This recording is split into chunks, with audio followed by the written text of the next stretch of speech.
about ready to start here. So do you guys know how Buzz Aldrin says he's sorry? He apologizes. You guys, I want to introduce to you guys, this is a man that we all know and love, and if it wasn't for him, we wouldn't be having Fan X. Welcome, Brian Brandenburg.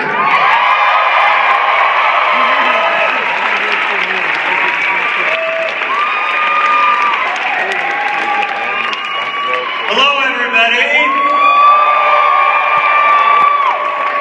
I think we need to let our next guest know how excited we are that he's come to Salt Lake City to be with all of you.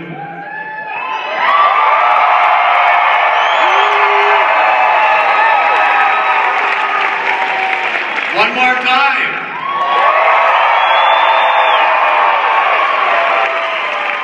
Okay, so I'll tell you a little story. Our next guest is a hero of mine, and Salt Lake Comic Con and Fan X is about bringing in heroes.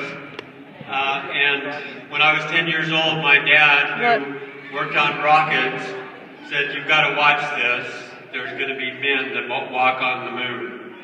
And I kind of understood, and after it was over, I could feel the presence of the whole world watching at the same moment when a man landed on the moon.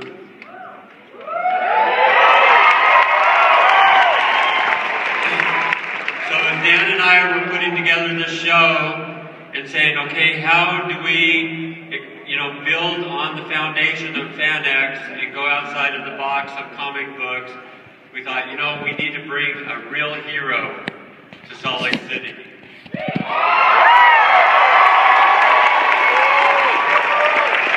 So we got a little video here to remind you of who you're here for.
Open up the presentation today with a video from Buzz Aldrin.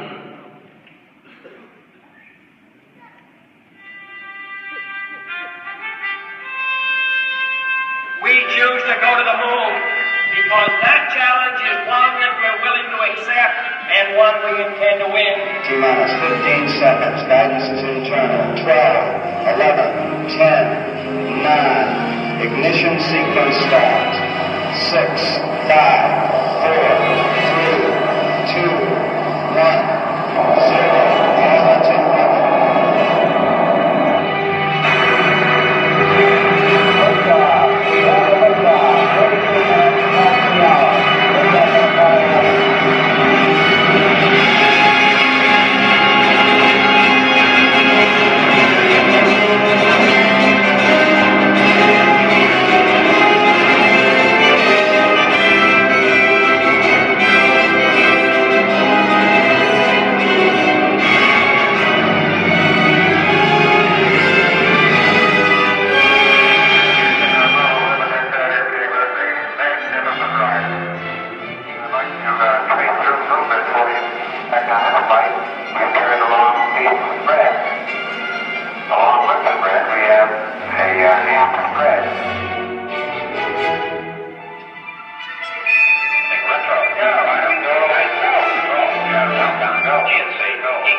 team, or even than the efforts of one nation. We feel that this stands as a symbol of the insatiable curiosity of all mankind to explore the unknown.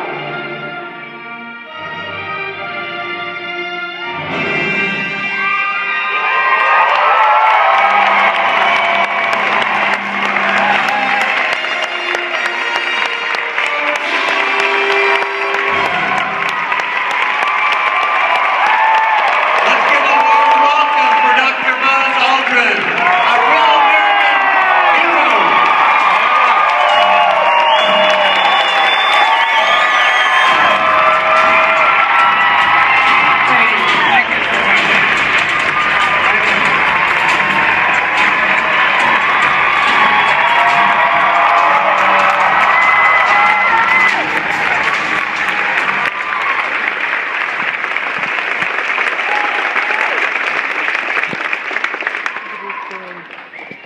What a wonderful reception. I wish I could bring this wonderful a crowd everywhere I go. And there's one thing. You see these pieces of glass up here? They usually have words.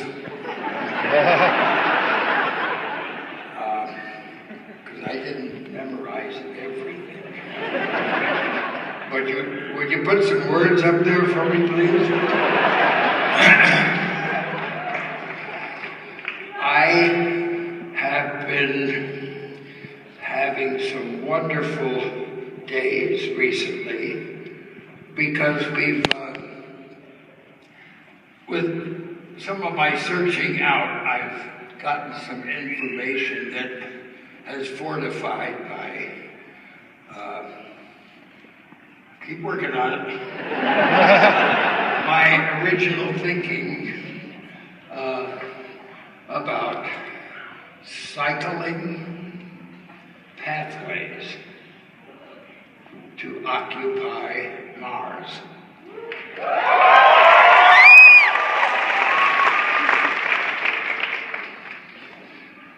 And I changed my thinking from looking for a better way to get back to the moon back in the 80s.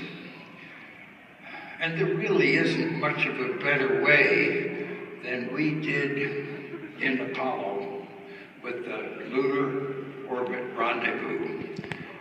But I was looking for pathways between Earth and the moon that would repeat and would allow an adventure traveler to get on the spacecraft and fly by the backside or fly way out past the moon and look back at the Earth and the moon, or go by the front side. And this was not to put somebody on the surface of the moon, because we knew how to do that. But NASA wanted to put somebody on the moon, so my little idea of cycling orbits, that wasn't of much interest.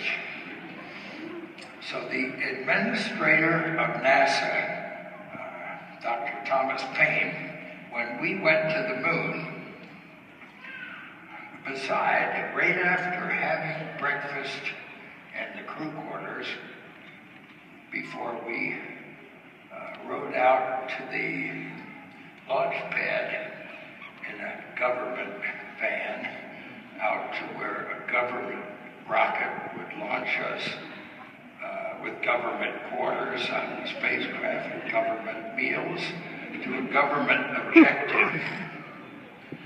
And then we came back and landed with a government authorized parachute. And they picked us up in a government helicopter, took us to an aircraft carrier, and Pearl Harbor. Then we got on the flatbed because we were in the trailer for quarantine. And So going from Pearl Harbor to Hickam Field in Hawaii, we were up high because we're on a flatbed, but this very distinguished looking gentleman with a white uniform on, and I think he had a white hat, he came by and looked up at us and said, "You lucky bastards." Now that was Admiral McCain, the commander of the Pacific Forces.